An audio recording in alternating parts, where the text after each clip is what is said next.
우리가 함께 볼 말씀은 누가복음입니다. 누가복음 18장 31절부터 34절. 누가복음 18장 31절부터 34절까지의 말씀을 제가 봉독합니다. 예수께서 12제자를 데리시고 이르시되 보라, 우리가 예루살렘으로 올라가노니 선지자들을 통하여 기록된 모든 것이 인자에게 응하리라. 인자가 이방인들에게 넘겨져 희롱을 당하고 능욕을 당하고 침뱉음을 당하겠으며 그들은 채찍질하고 그를 죽일 것이나 그는 3일 만에 살아나리라 하시되 제자들이 이것을 하나도 깨닫지 못하였으니 그 말씀이 감추었으므로 그들이 그 이르신 바를 알지 못하였더라. 아멘. 이사할 때 짐을 옮겨보신 경험들이 한두 번쯤은 있으실 겁니다.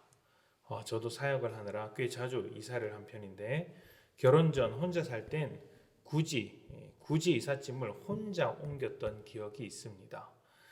돈을 아끼느라 그런 것도 있지만 사실은 짐이 그렇게 많지 않아서 혼자 옮겼던 것이죠. 아주 작은 차 한 대에 다 들어갈 정도의 짐밖에 없었기 때문에 굳이 포장이사를 부를 필요가 없다라고 생각을 했었습니다. 하지만 이삿짐을 옮기다 보면 생각이 달라집니다. 많지는 않지만 그 중에서는 무거운 짐도 있고 책들도 있었고 또 계단으로 4층까지 옮겨야 했던 때도 있습니다. 그냥 걸어갈 때는 4층이 아무것도 아니지만 이제 짐을 들고 올라가는 4층은 또 이야기가 달랐죠. 그렇게 무겁게 느껴졌습니다. 친구들이 도와주기도 했지만 결국에는 제가 다 해야 되는 일이죠. 그렇다 보니까 그 짐을 옮길 때마다 내가 왜 이렇게 고생을 하고 있나, 그냥 편하게 포장이사를 할 걸 하고 후회한 적도 많이 있습니다.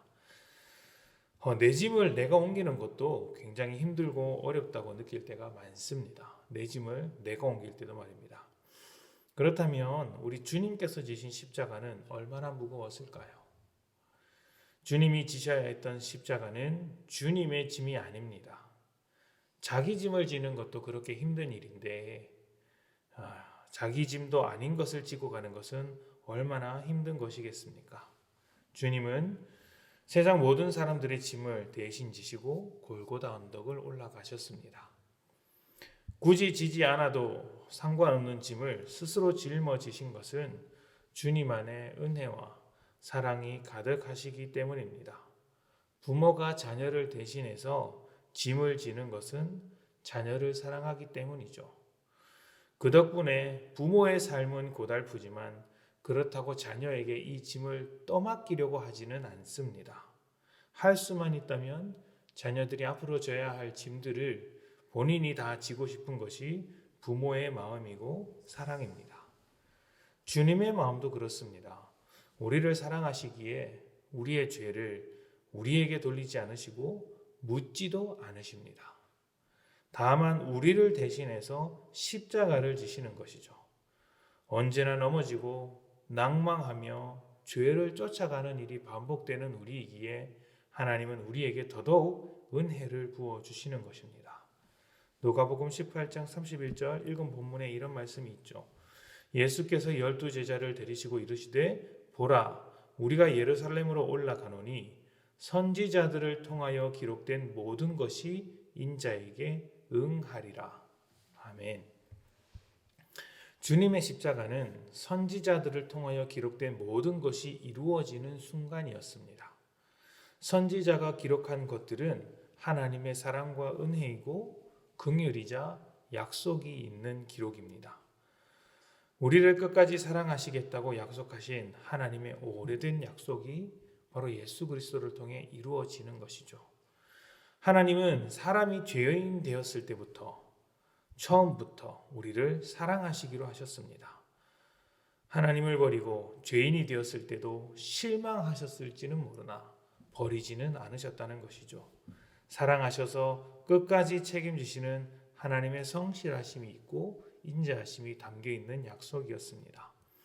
사랑받는 자녀들은 조금 잘못하더라도 부모를 두려워하거나 도망가지는 않습니다. 부모의 사랑을 신뢰하기 때문이죠. 더욱 부모를 사랑합니다.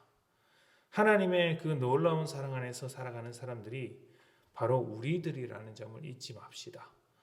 우리의 모습이 조금 부족할지라도 하나님은 우리를 향한 사랑을 단 한 번도 포기한 적이 없으십니다.